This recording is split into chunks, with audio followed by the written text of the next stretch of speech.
to take a wrong turn, leading me on, sending me off with a lesson learned.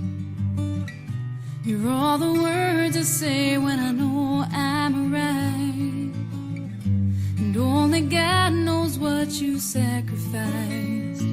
You put me first. You were all that I needed, and more than I deserved. And through the years, I've come to see the best of you and the better part of me. I owe you so much, but there's no way to repay your mother's love.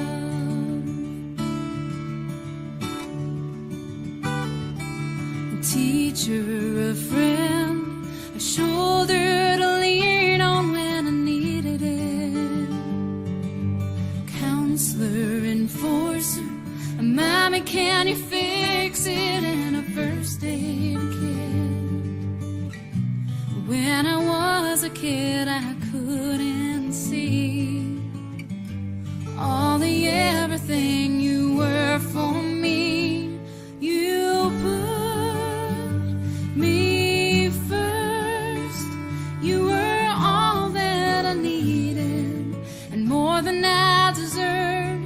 And through the years, I've come to see the best of you and the better part of me. I owe you so much, but there's no way to repay your mother's love.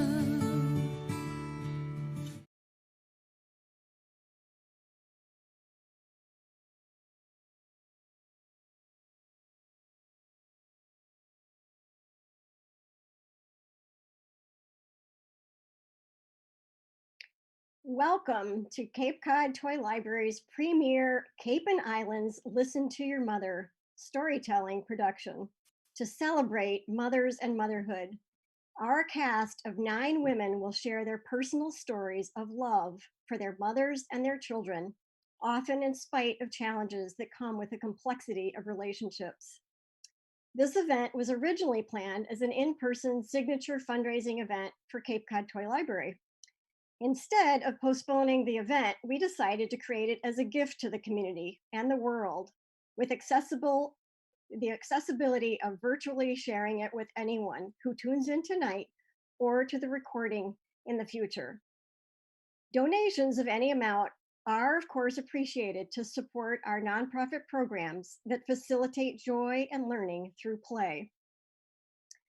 I'm Deb Wilsey, founder and president of Cape Cod Toy Library. Building on my 30-year experience of co-founding and developing a successful toy library and play space in Rochester, New York, here on the Cape, over 70 volunteers have helped establish the Cape Cod Toy Library, a family play learning center.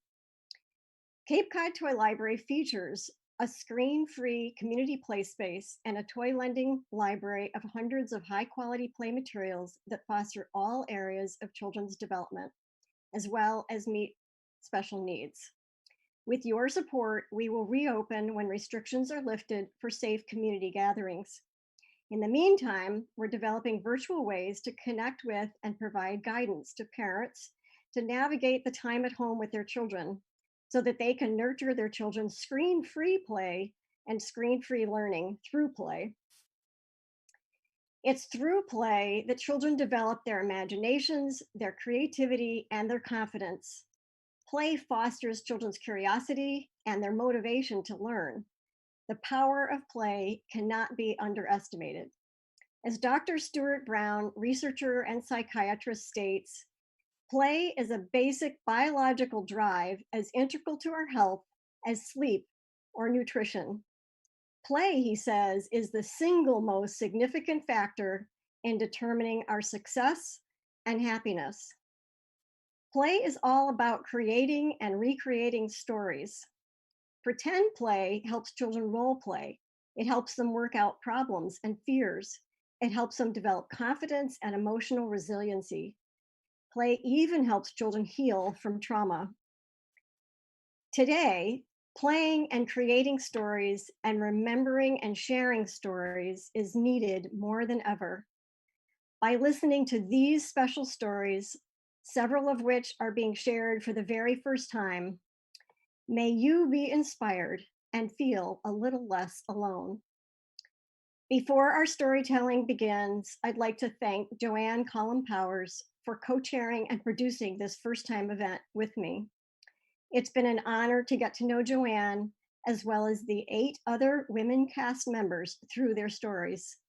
We're also very grateful to have Jeff Bassett as our tech director to bring this show to you virtually. So without further ado, it's showtime.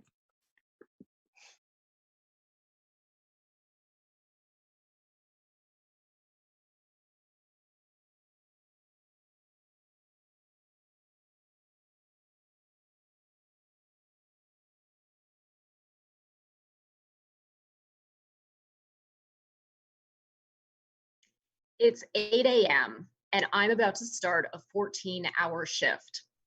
But I'm not in an office. I'm in my kitchen and I'm about to serve breakfast and lunch and dinner and all food to my 5 children for the next 14 hours straight. It's breakfast time now, and since we're not on any set schedule, they'll all trickle in one by one. And chances are they're all going to want something different to eat. So for the next 2 hours, I'll be making pancakes, French toast, bacon, sausage, you name a breakfast item, and I'm probably going to be preparing it within the next couple of hours. And there's something that happens when you have 5 kids. It's something called food envy. And what that is one kid will see another kid's pancakes and they'll want pancakes too. So it's sort of this spiral event of cooking that lasts a couple hours each morning. Now, as soon as the last dish is loaded into the dishwasher, without fail, one of them will ask for a snack. I'll try to fend them off because, let's face it, lunch is right around the corner. And when lunchtime comes, it's pretty much the same routine as breakfast. After that, they'll graze all afternoon, snack after snack after snack. It's a wonder they're even hungry by the time we get to dinner. But when dinner rolls around, it's like this epic event in our house. There's like 3 pots of water boiling on the stove for 3 different kinds of pasta. There's chicken in the oven. There's hot dogs on the grill. One kid will want bananas cut up. One kid will want strawberries. One kid will want apples. One kid will want apples without the skin. Nobody wants vegetables. Essentially, I'm serving 5 different dinners to 5 kids, which I know every parenting guidebook in the history of guidebooks will say is the absolute wrong thing to do. But it's the way we roll, and we figure at least they're eating. There's something special about having 5 kids, and I have to say I never thought I would have 5. Well into my 20s, I wasn't sure if I'd have any kids, to be honest. But as 30 approached, something shifted, and I convinced my husband that we should become parents. We decided that we would most likely have 2 children because of companionship. We wouldn't just have one. So we had our first 2 daughters, Abigail and Paige, 18 months apart. Abigail is now 12 and Paige is 10. And then I thought we were done. But my husband suggested that we adopt a 3rd child. So this was a shock to me because he's usually not the instigator in our relationship at all. But I have a sister who's adopted from Hong Kong, and I had always wanted to adopt internationally. So 3 years later, after a lot of red tape and a lot of paperwork, we adopted our son, Caleb, who's now 8, from Ethiopia. And then I really thought we were done. We were outnumbered. We now had a boy who was more energy than the 2 girls combined. So we made an appointment for my husband to get fixed. As the appointment approached, though, I started to panic. I just thought this felt very permanent. And so we canceled the appointment. But we had to ask ourselves, what does this mean? Do we want to have 4 children? And after a lot of thinking, we decided, yeah, we do. We were outnumbered anyway, so whatever. And we thought it would be nice to have an even number of children. Well, I got pregnant with twins. So Cynthia and Eleanor are now 5 years old, and I'm perfectly happy with an odd number of children. There will be no evening out of the numbers. We are officially done. My mom has this great expression. She says, the days are long, but the years are short. And as we parent 5 children through a national lockdown, that is so true. The days sometimes seem endless, which is why at the beginning of all this, I started to write a blog called Parenthood Uncorked. And the goal is to open the doors of our household and to share with readers challenges that go on behind our closed doors in hopes of shedding light on the fact that these challenges are universal. And I hope that as we look toward the future of these unprecedented times, we realize that there's going to be good days and there's going to be bad days. There's going to be days when the kids won't stop fighting. There's going to be days when boredom has a whole new level of meaning.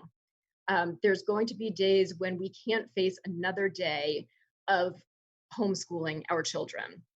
And whether it's a good day or a bad day, there's going to be endless eating. And I hope that when we look back on all of this, we take away the good memories and we can laugh at the challenges that we faced. And I hope that whether we're in a national lockdown or not, we realize that the days are long, but the years are short.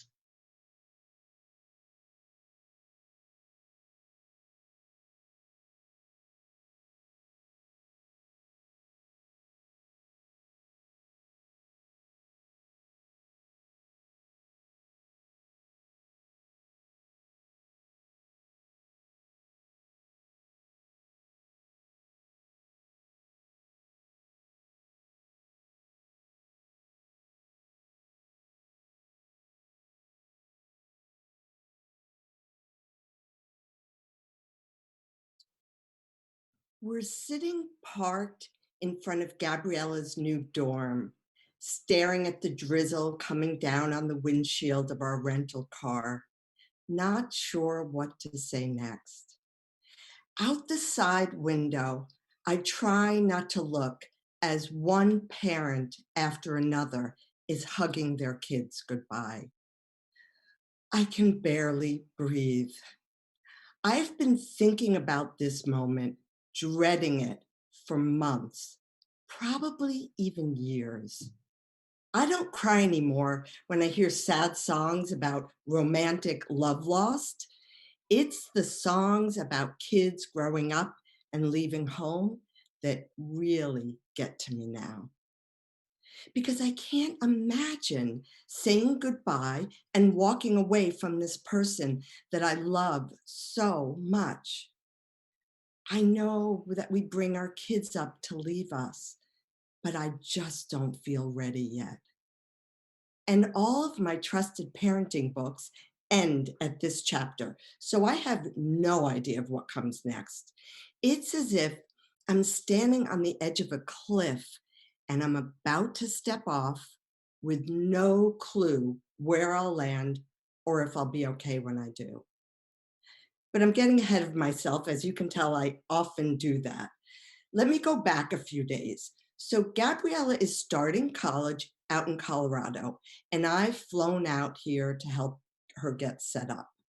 She and I have always done best when we're alone, which is why this trip is so sweet. 3 full days with just the two of us. The first morning that we land in Colorado, we're really excited to go shopping for her new dorm room. So we start with the obligatory stop at Bed Bath & Beyond. I decide to let her take the lead, and I'm just following her around. And I'm so impressed with how decisively she moves up and down the endless aisles of dorm room essentials. She's definitely grown into a shopping warrior. This is a skill that I'm pretty proud to have passed on to her. As we go from one big box store to the next, I'm so aware that with each task we tick off our list, I'm hearing the ticking of time in my head, getting closer to when I'll have to leave. I have 2 more days with her. I'm really relieved when we find out that we'll have her dorm room all to ourselves for the entire second day before her roommate gets there. We spend hours and hours in our own little bubble, just unpacking and decorating all day. And I'm memorizing everything from which of her beloved books she puts on her desk to how she arranges the photos and postcards that go on the bulletin board. I want to sear it into my memory so that when I'm 2,000 miles away, I can picture her and maybe I can picture where she is or what she might be doing. It's now the last day before I fly home. When I walk around campus, I see that kids are starting to spend time with each other more than their parents. And I'm seeing that friendships seem to be forming. And I get this sick feeling that the two things that I want the most are in direct opposition to each other. I really want her to start making friends and feeling a part of this place, but I also really want her all to myself. She has to go off to an orientation activity, and I walk with her across campus part of the way. And then I stand back and I watch her from a distance. And it brings me right back to when I dropped her off on her first day of kindergarten. And I hung around for a little while and then I peered in the window. I, I wanted to make sure she'd be okay. Were kids talking to her? Were they being friendly? Did she look lonely? All these years later, and I'm still worrying about the same things. Apparently, she's changed a lot in 13 years. I'm afraid that I haven't changed at all. Later in that afternoon, I see that campus is clearing out and parents are starting to leave, and I force the words out of my mouth. I should probably go soon. She agrees. When I get back to her dorm, it's drizzling. So she tells me it's fine to just pull up front. She doesn't need me to come inside again. I really had fun with you these past few days, Mom. She's taking care of me.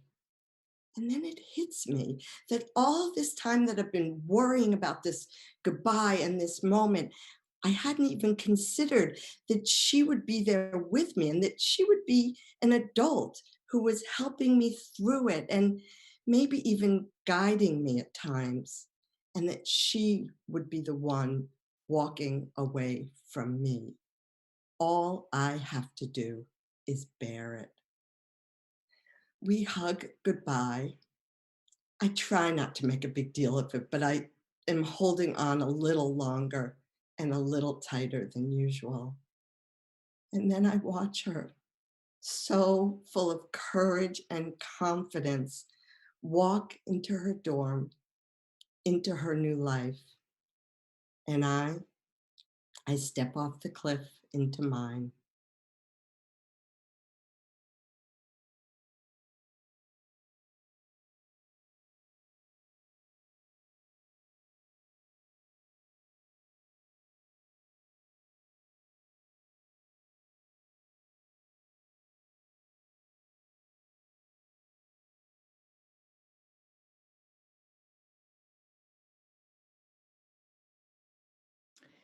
Mom and I were sitting on the couch in her living room, holding hands.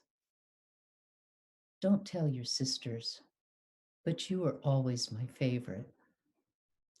She was approaching 90, some of her sharp edges smoothing out.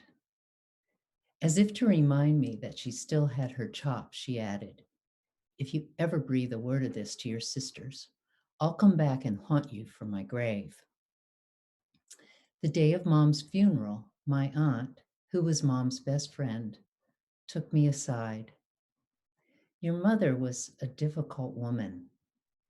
I nodded as we stood together, observing the church full of mourners who had come to pay their condolences. There was a woman. This was a woman who fought with people, the people she loved, who was often critical, controlling, and at times verbally and physically abusive. When I was in 5th grade, I had a vision while looking at Jesus hanging from the cross in the front of my classroom. I couldn't wait to tell Mom, a devout Catholic, Mom, Jesus spoke to me from the cross. I'm going to become a nun when I grow up. Without warning, she slapped me across the face. Don't you ever say that again, Roseanne. Do you understand me? Mom was more than just difficult. She shamelessly made up excuses to miss Mass on Sundays, but spent hours alone each day praying her novenas. Her prayer book was well worn, stuffed with gold embossed holy cars she'd collected over the years and held together with a rubber band. She prayed for everyone who asked, and she prayed to everyone. But her favorites were St. Anthony, the patron saint of lost causes, and the Blessed Mother. When my friend Sarah lost a pair of diamond and pearl earrings, she implored me to ask my mom for help. Mom got to work praying. Weeks went by. Sarah phoned again. Can you ask your mother if she's still praying for me? I called my mother. Mom, Sarah hasn't found her earrings yet. She paused. Tell her not to worry. They're in a place she's already looked. She'll find them. I'd barely hung up when Sarah called back. You'll never believe this. I just found my earrings in the dryer vent. I must have checked it at least a dozen times. A few years after Mom died, my niece Emily called to tell me that she and her husband were having difficulty getting pregnant. I miss Nana, she sobbed. She would have known who to pray to for help. My mom said to talk to you. You're the only one in the family that, besides Nana, who knows how to pray. I pulled out Mom's prayer book, slipped off the rubber band, and began paging through it. Her favorite prayers revealed themselves easily, the pages worn and tattered and falling loose from the binding. I settled on the Memorare. Remember, O most gracious Virgin Mary, that never was it known that anyone who fled to your protection, implored your help, or sought your intercession was left unaided. Then I went straight to the source. Mom, if this is God's will for Emily, you need to get on it. I talked with her like that. Or rather, I prayed to her like that for 2 days. Then I heard her voice. Tell Emily that she needs to promise to raise her child in some kind of religion. It doesn't have to be the Catholic Church, but no more heathens in this family. Emily's mom wanted nothing to do with Catholicism once she left home and had refused to enroll Emily in a parochial school. Got it, Mom. 10 weeks later, Emily phoned to share the good news of her pregnancy. Thanks, Aunt Roseanne, for praying to Nana. And by the way, Mike and I are going to baptize our child in the Catholic Church. I think that will make Nana happy. Being Mom's favorite came with a price. She had a hard time letting me live my own life, but she gave me a precious gift, a belief in the power of prayer. Depending on my mood these days, I pray to St. Anthony or the Blessed Mother. Sometimes I pray to Buddha or Tara, the Bodhisattva of compassion. But Mom, you're my favorite.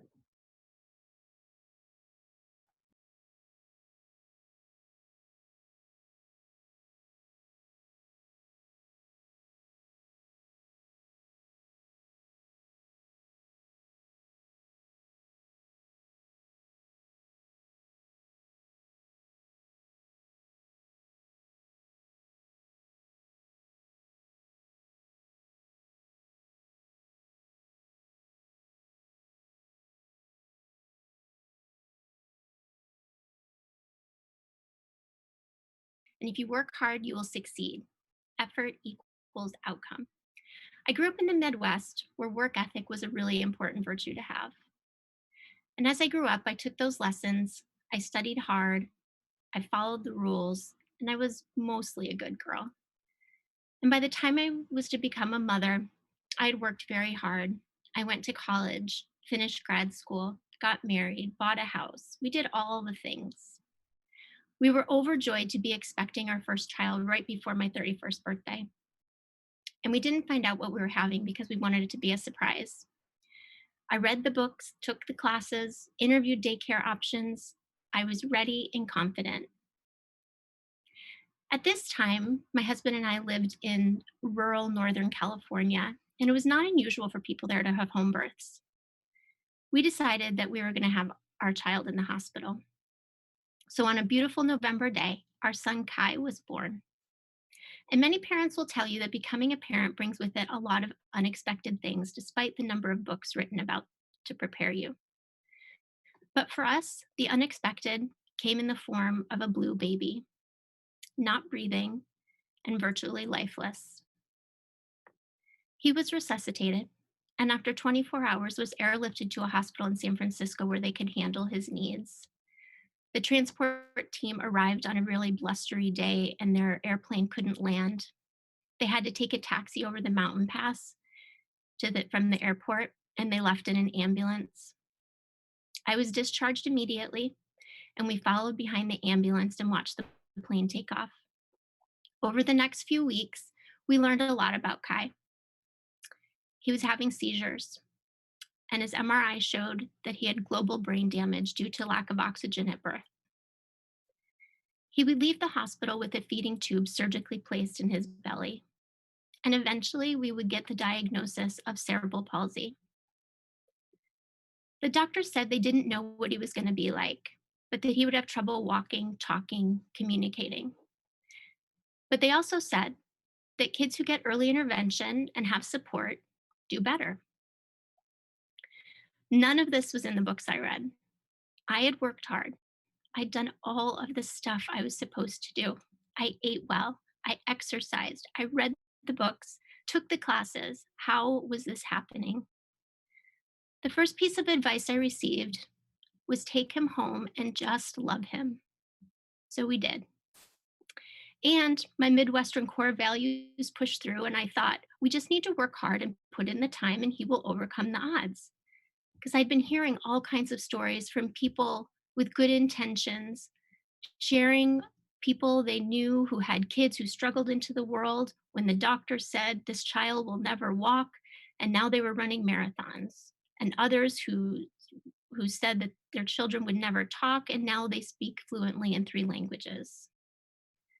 But what happens when the doctors are right and your child does not defy all the odds? Our doctors were very careful not to say, your child will never, but instead he will have difficulty walking, talking, communicating. And they were right. We spent a lot of time and money over the years researching opportunities to help Kai reach his full potential. It was clear early on that we would be measuring his potential on a very different measuring stick. It's no wonder the divorce rate for parents of special needs children is well over 80%. The stress and work that goes into caring for a medically fragile child is intense. We've avoided being part of that statistic, and I think it's because early on in this journey, my husband and I identified our roles, even though we didn't speak of it. I was the researcher of all opportunities, and he was the cheerleader. If I brought in an idea that was a little outside the box or cost a little more than we had, he'd say, "Really? Are you sure about this one?" I'd say, "Yes, I think we should try this." And he would say, "Okay." And over the years, he's built countless apparatuses for Kai based on my vision of what he needed. At one point, I wasn't sure if more children were going to be in our plans until a stranger gave me permission to think it was possible. And once I decided we were going to try for a second child, I knew we'd need to have a third because being an only sibling of a child as involved as Kai could potentially be somewhat lonely. So when Kai was 4.5, we had a 19-month-old brother and a newborn sister, and our family was complete. While our pursuing of treatment options for Kai slowed during this time, we shifted our focus to creating for him experiences that other children had. If we go somewhere, Kai goes too. We always find a way. Kai does not walk, but he skis down blue runs with a guide on a sit ski. He does not talk, but rides horses at a farm. He cannot feed himself, but he and I have participated in 4 triathlons together. He loves water, music, dancing, and he has a smile that lights up the room. In fact, it's earned him the nickname Ambassador of Happiness. When people see Kai, they often see what's missing. They see what he can't do. They often say, "I'm so sorry," when they hear about his needs. And now I tell people, "Oh, don't be sorry. I'm not. I got over sorry a long time ago." Kai has a beautiful life. He is happy and thriving, and so are we. Things can be really difficult at times, but we are happy. And I want people to look at him and see that. People ask me, "Would you change things if you could?" And my answer is, for him, yes. To take away the pain he experiences in a body that doesn't work and from painful surgeries. But for me, no. I like myself much better on this side of my life. For a time, I was bitter about those lessons I learned as a child about effort and success and hard work. I thought it was all a lie. But now I know that it is in fact true. Effort does equal outcome, and hard work does lead to success. It's just not always the outcome that you're expecting.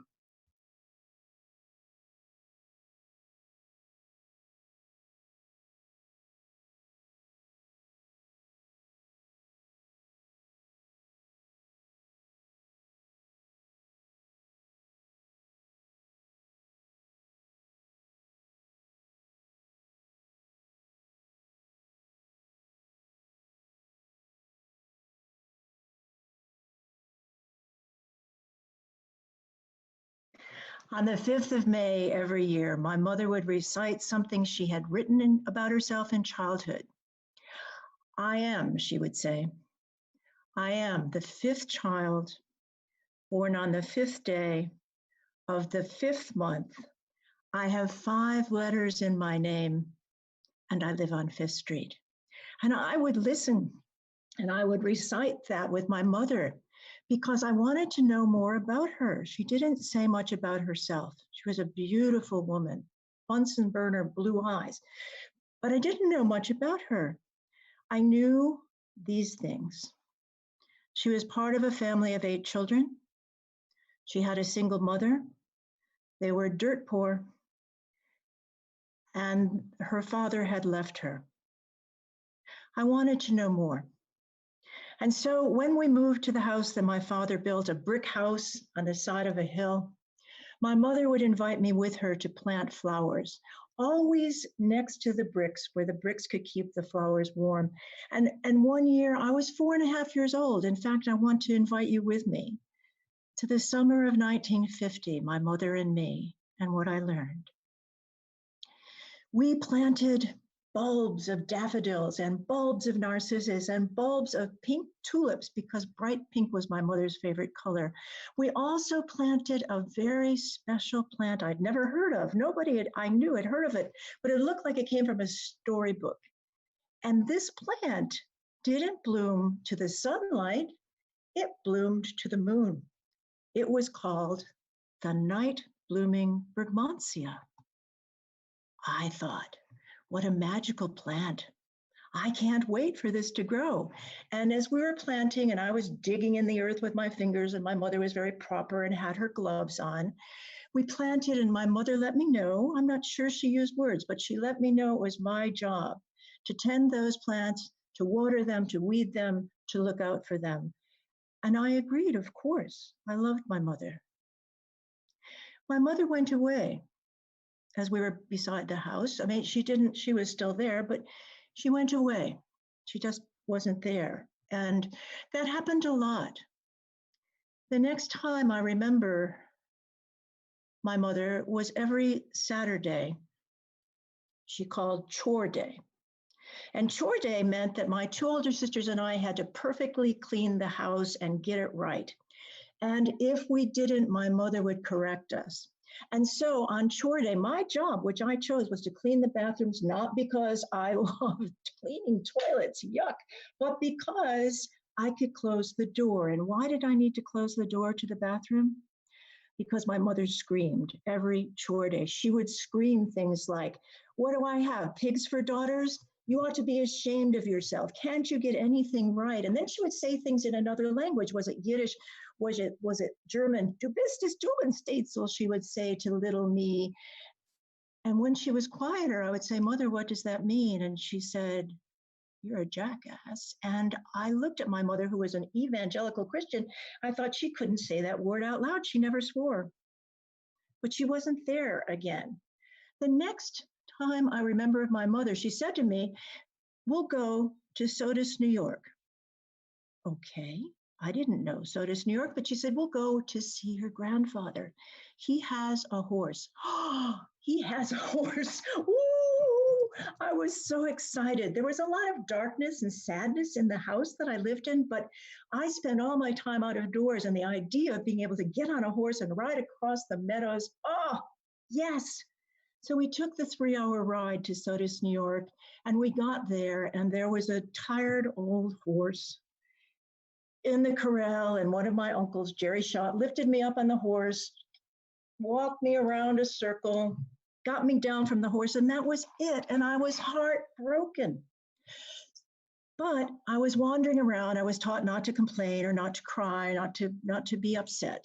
I was walking around and a man came out of the farmhouse and he was dressed in khakis. And I thought, maybe that's my grandfather. We hadn't been introduced. And he was holding in his hand a chocolate Easter bunny that was so old, it was kind of turning white around the tip of the nose. And it was in a cellophane baggie with a bow on top. And he said, if you'll come in the house with me. And I looked in the house, it was very dark. The shades were pulled. If you'll come in with a house with me, you can have this candy. Before I knew it, my Aunt Esther came out of another house and she took that candy from my grandfather and she sent him back in the house and she just told me to go on my own way. I didn't know if perhaps what was going on with my mother was that her father had hurt her like my father would hurt me in the night, but I could never talk about that. And so when we went back home, the bellowing began again, and the bellowing was so difficult. It would come at night. My mother, when the lights were out, and we were in our bedrooms, I, the youngest, with my older sisters, the lights were out, and my mother would start to bellow like a wounded elk, as if someone had shot a poison arrow into her heart. She would moan, and it was terrifying. And then the front door would open, a doctor would probably come up the stairs, give her a shot. She would calm down, and the very next day, she'd be in the kitchen and scrubbing, and no one would talk about it. She went away again. And then it was still the summer, and so I went outside as much as I could, and one evening I smelled something so special. It smelled like India or Sri Lanka, or it smelled like Cambodia, or it smelled like Thailand or Vietnam. It just smelled so perfect, coming from heaven. And I ran around the side of the house and I saw that the night blooming Bergantia was looking at the moon and the moon was looking at it, and the trumpet of the flower had opened up, and I was so excited. Mother, mother, I ran in the house. I almost slammed the door and I said, Mother, come with me. The flower is blooming. She didn't see me. She didn't hear me. So I pulled on her skirt. Mother, mother, the flower's blooming. Please come with me. And I looked into her ice blue eyes and she wasn't there. She wasn't there. So I turned around and I went out the door. It was hard to open the door. And I went around and I sat beside that perfect flower with the perfect scent in the perfect moonlight. And I pulled my knees up to my chest and I put my arms around my knees and I put my chin on my chest. And I loved the beauty of that flower. And I did something to honor my mother. I honored my mother by not crying. She would have wanted me to be as brave as she.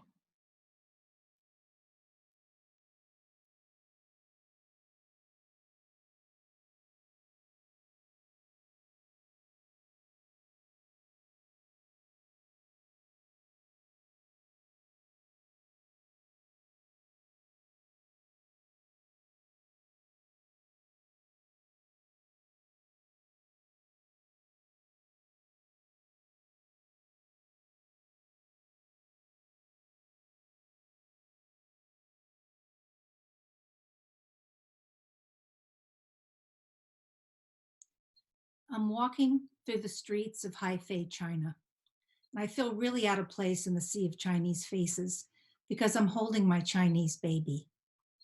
The old women here don't politely glance my way. They come rushing up, yelling at me and reprimanding me for not dressing Shani warmly enough. She arrived from the orphanage wrapped like a mummy, wrapped in 5 layers of clothes to ward off the January cold. And when I unwrapped her, she stayed frozen in position with her arms and legs unbendable. I looked into Shawnee's eyes that first night. Do we know each other? Were we supposed to meet? I told her that night that no matter what happened when we got home, from this moment on, we were bound together as mother and daughter. I couldn't wait to be her mother. I couldn't wait to get her home and dress her in Gap baby clothes, put her in the baby carriage, push her down the sunny side of the street while singing the sound of music. But when we arrived home, we both started singing a different tune. By age 6, I hate you with a passion. By 9, you've ruined my life. You aren't even my real mother. I despise you. And by 13, get off of me, you whore. Well, isn't that nice to say to your mother? I'll get off you when you settle down. Now stop hitting me, do you hear? And go to your room. I searched the books on what to do if she doesn't go to her room, because there's no chapter entitled wrestling her to the ground, no chapter entitled pinning her against the wall and holding the door shut while she kicks it in. I frantically searched the shelves. How to be a supermom in 10,000 easy steps.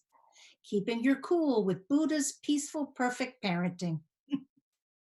Go to your room now. Make me. I watched the other mothers drop their kids off at the elementary school. And the little cherubs look back at their mom. Bye, Mom. I love you. See you after school. And me dragging Shani, crying, miserable, and half-dressed out of the car, pouring her out onto the sidewalk. And as I peel out of the parking lot, I scan the horizon. Where are those hills alive with the sound of music? And I cry my way back home. I call my own mother for help. But she's the angel that sits on one shoulder saying, whatever you do, don't trust anyone. And Shani's the angel that sits on the other saying, I don't trust anyone, especially you. And I'm in the middle trying to figure out my own issues on trust, ones I can't find in a book. I have no choice. I have to trust myself. If I give in now, Shawnee will always feel unloved.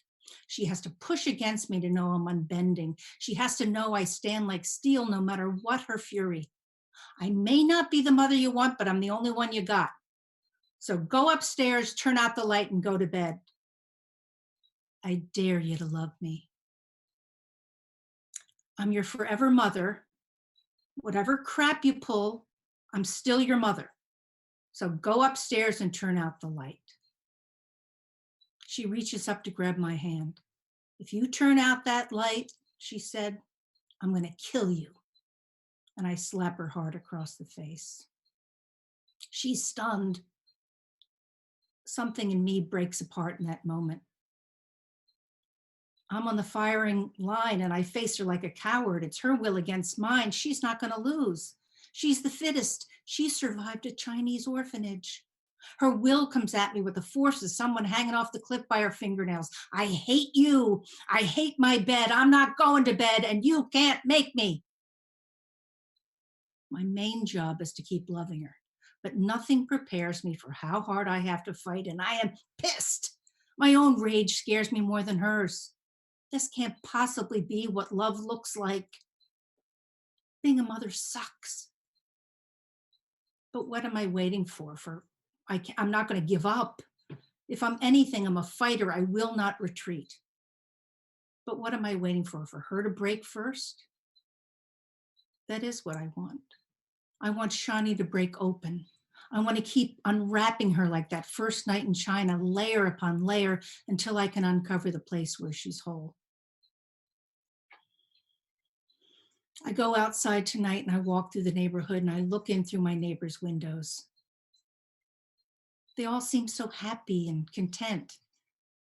They're moving in and out of rooms as if underwater. I imagine I open the door and say, I'm home. But I go back to my own house.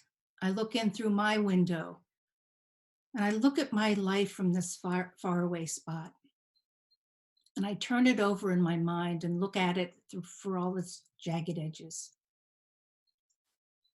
I take a breath to open the door, but it's locked. I can hear my mother fiddling with a safety latch and she opens it a crack. We don't want any, she jokes. Very funny, Mom. Let Mommy in, Grandmom. And Shawnee opens the door wide. She allows me in. And over the next 6 months, Shawnee allows me in a little bit more. When all the other mothers at that point are really worried about their teenage daughters pushing away and rebelling, Shawnee crawls into my lap and allows me to hold her. I brush her hair. I do her nails. We eat chocolate chip cookies. And I sing to her our favorite song, the Joe Cocker version of You're So Beautiful to Me. I go upstairs and I find a Mother's Day card on my pillow. Happy Mother's Day. You're really a good fucking mother. Love, your forever daughter, Shawnee. And I put it in my drawer, my underwear drawer for safekeeping. Tell my adoption story, Mommy. And I tell it over and over again. When she graduates from high school, Shawnee puts her arms around me. Mom, don't worry about me. I'm going to be fine. You've given me a life I never would have had. You're the best mother in the world, and I love you so much. And I put her arms in mine. You're everything I hoped for. You're everything I need. You are so beautiful to me. Thank you.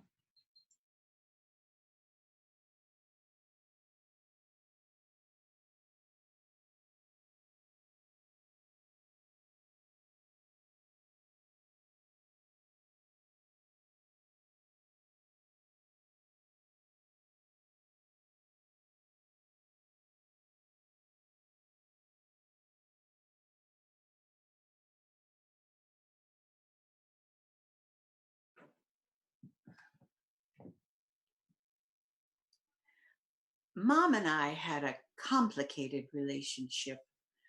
I was her third child, born in 4 years, right at the end of World War II, right after Mom's 25th birthday.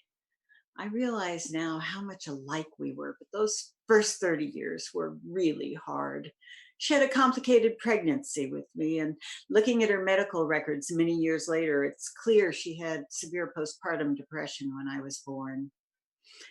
My living at home years were years where I was the target of her dissatisfaction. She would tell me that I got apples at school and onions at home. I was the one bad apple that spoiled the whole bunch. Oh, she was good with the four of us, including my younger sister, born on Mom's 28th birthday. She'd gather us around a table and we'd make May baskets to put in neighbors' mailboxes. And she loved to sing. She taught us the most wonderful songs. She was something else. But unlike Mom, all of her children, as well as her husband and her two older brothers, we all went to college, and she did not. She was a little bitter about that. In 1977, when I got my MBA from Boise State University, Mom came out west to celebrate with me. And for 2 weeks, I drove her and me. I drove us around my beloved Idaho, and we stayed in motels and we sat in restaurants and shared stories we hadn't shared before. She told me how difficult it was when the men came home from the war, and Daddy came home and he was suddenly head of household, relegating her to number two position while he got used to 3 preschool kids running around the house. We really connected during those 2 weeks.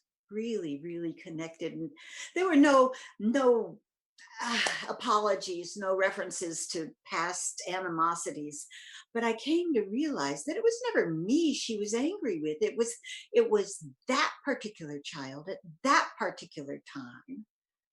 And her way of coping, for better or worse, was to focus her frustration rather than spread it out on all 4 of us. Now, at the end of the 2 weeks, I drove her from Boise down to Ogden and to catch a train back east. And we were driving from Idaho down into Utah, and it was dark and drizzling rain. And Mom just sort of turned to me and said, "You're a good driver, Karen." And I said, "Why, thank you, Charlie." And I caught my breath. I had never, ever called her by her name. And I don't know if she noticed, but it was so natural. It was such a communication between friends. It was one of the wonderful moments of my life. In 1984, I moved back east and spent much of the next 9 years with my parents. In 1991, just after their 50th wedding anniversary, Daddy died. And I had recorded the song "I'll Fly Away" to be played at his funeral mass. And don't you know, right when it was supposed to play, the sound system failed. So there I was, and I sang it a cappella, scared to death. Well, Mom spent most of the next 2 years dealing with colon cancer, and I was with her most of that time. And I was fortunate to be with her when the doctor told her that the chemotherapy was no longer working. On a Saturday in September, my 2 sisters came east, and we sat with Mom and her priest as she planned her funeral mass. "And here's where Karen's going to sing," she said. And I said, "Mom, please don't ask me to sing at your funeral." And she says, "Well, you sang at your father's and you can damn well sing at mine. And I want not just 'I'll Fly Away,' but I also want 'Wayfaring Stranger.'" I had no idea she knew "Wayfaring Stranger." The following Wednesday, Mom was admitted to hospice, and my 2 sisters and I met on Thursday in her room. And one of my sisters brought a bottle of wine, anticipating a long afternoon. We sat there and we sang to Mom those wonderful songs she taught us so many years before. And after about an hour, she shivered and she left. And one of us said, "What do we do now?" And another said, "This is when we drink the wine." And we did. "I am a poor wayfaring stranger. I'm traveling through this world of woe, but there's no sickness, toil, or danger in that bright world to which I go. I'm going there to see my mother. She said she'd meet me when I come. I'm just a going over Jordan. I'm just going over home. Thank you.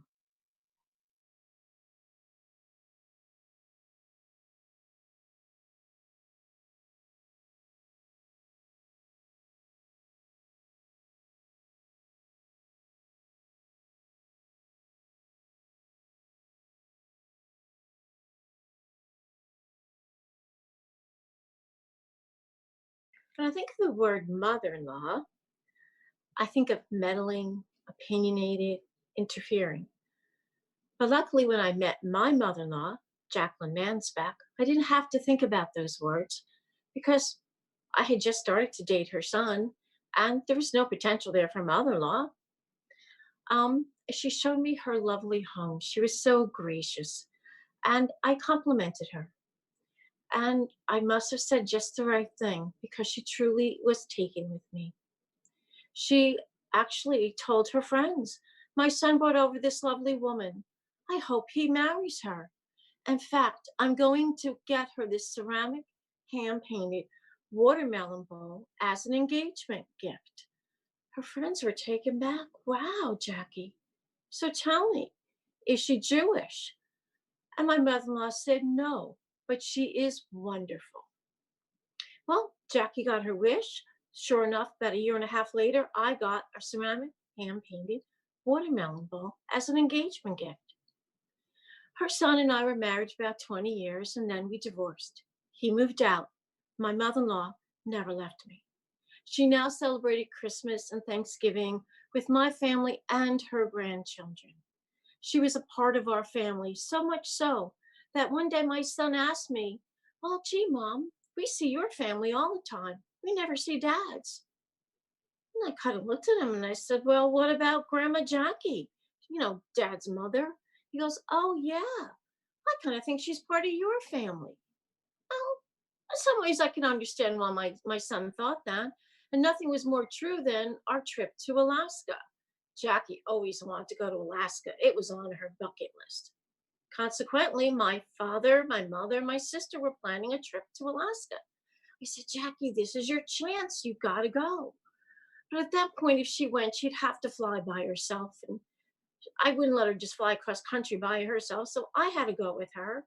And if I have to go with her, then my 3 kids have to go with her.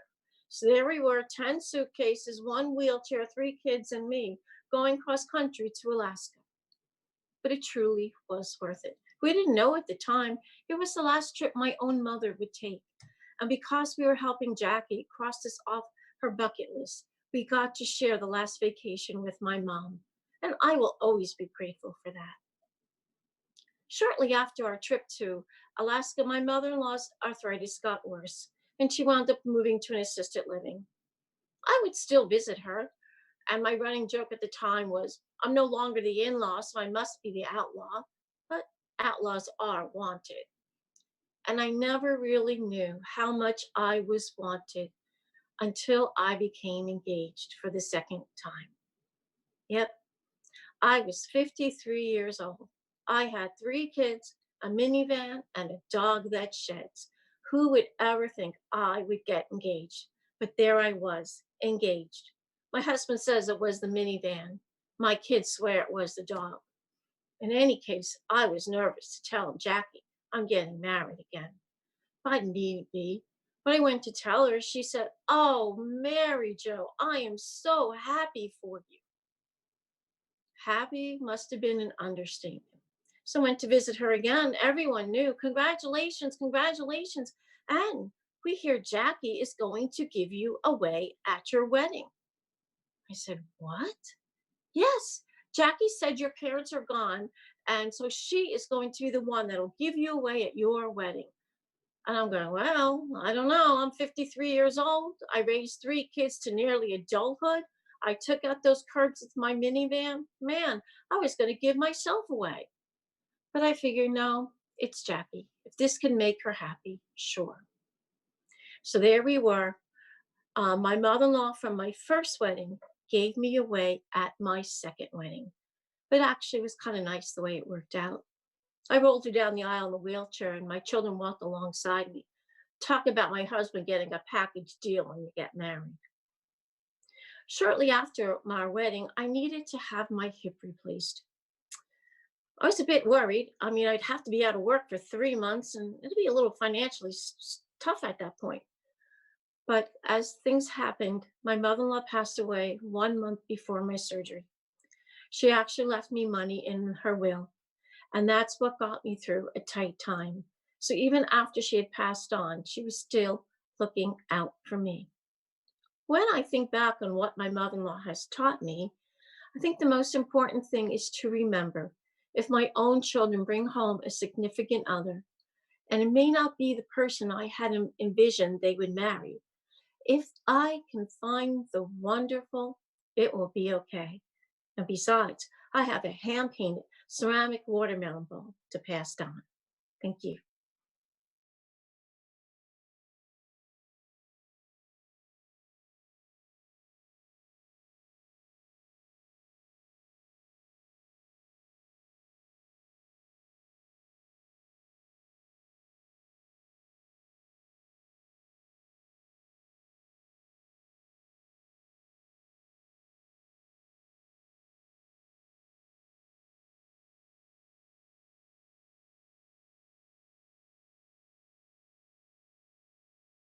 Just a minute, Joe. It's almost Shabbos.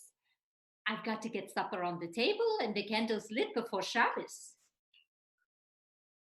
Do you know what they call this? Liquid gold. Now, I'm not the person to brag, but you should taste my chicken soup and you would know what I mean. Am I Canadian? Nobody's matzo balls float like Bella's matzo balls. My secret? No recipe. I cook by feel. You know how smells can stay with you for a lifetime? I can still smell my grandmother's delicious chicken soup and her kugel as I enter her home on Shabbos, the Jewish Sabbath. My mama Bella Tabak, Indiana, was born in 1904 in Russia. She suffered through the horrific pogroms, the violent, murderous attacks by Russian soldiers on Jewish villages. And she almost lost her own life after being shot by a Cossack soldier as a young girl.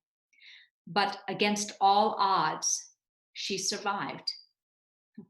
I can still remember seeing the scar. With the help of her sister, Molly, she managed to get to America. At the age of 17, she emigrated. I begged her to tell me her story as a teen myself. I wanted to write a book about her. Why? Because she was my idol, my inspiration. She was that rare person who was able to pull through any hardship while maintaining her positivity, her grace, and her passion for life. Her story had to be told. Her response? Oh, but my life was so sad. Why would you want to write about that? Then I came to this country, it was happy. But Mama, I think we need to tell your whole story. Well, I never got around to writing that book, and I've always regretted it. But then several years ago, I had the opportunity to take a playwriting class for actors. And I suddenly realized here finally was my chance to tell her story. Now, I'd never written a play before, but it was almost as though I channeled her because the story just fell out of me almost effortlessly. My mother loved telling stories about the advice that my grandma gave her. And of course, I had to include these in the play. For my daughter, my sweet, sweet daughter, my angel, I wanted only the best. A strict mother I wasn't, but I knew that I needed to teach her all the things I learned in my life to be happy, to be healthy, to have a good life. Every day, you should take a glass of boiling hot water. In the water, you should drop 3 prunes and a little squeezed lemon, and that's all you need. A man is like a piece of glass. It can always be wiped clean. But a woman is like a piece of fine linen. Once it is soiled, it will always be stained. Although I didn't actually follow all of her advice myself, the prunes in hot water actually isn't so bad. You should try it sometime. And as my dad used to say, you don't even have to drink it, just looking at it makes you go. My children grew up, as children do, and I had grandchildren, 10 grandchildren. You know, it's true what they say about being a grandmother. It's even better than being a mother. And yes, I spoiled them a little. Joe would give them $1, and without his noticing or seeing, I would slip in their pockets a 20. I have vivid memories of sitting at her vanity and going through all of her jewelry. And if I happened to make the mistake and tell her I liked something, her response would be, "You like it? It's yours." When I became a mother in 1990, I gave my grandmother what she considered a precious gift.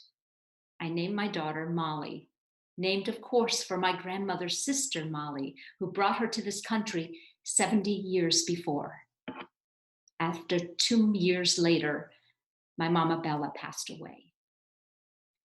You know, with all the disappointments, all the sad things I experienced in my life, I wouldn't change a thing.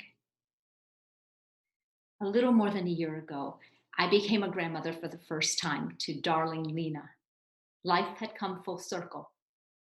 Now I have the precious opportunity to touch the life of my sweet granddaughter, as Mama Bella, the most wonderful of grandmothers, did for me. What a gift. My Mama Bella is with me always. Of this, I am sure. Thank you.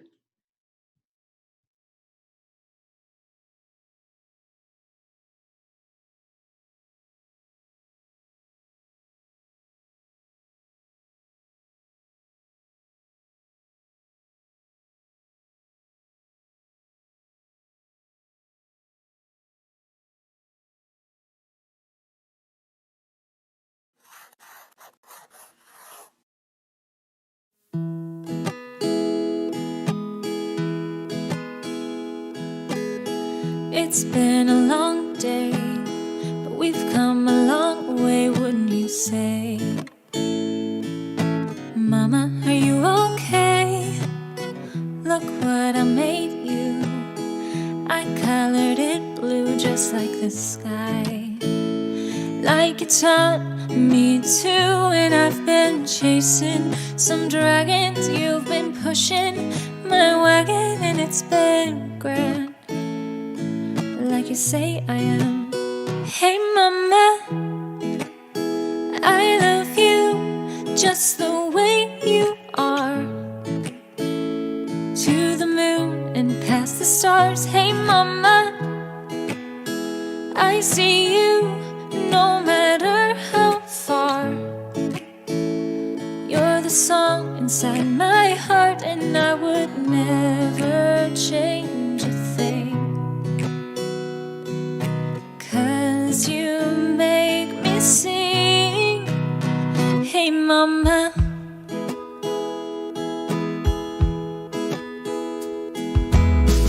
looks like it's raining. We're inside playing, and you do it best. Turn a storm into a quest. You say it's lights out. There's so much I can't stop thinking about. Put your patience to the test, and I've been crazy and daring. You've been loving and caring, and it's been grand, like you say I am. Hey mama, I love you just the way you are, to the moon and past the stars. see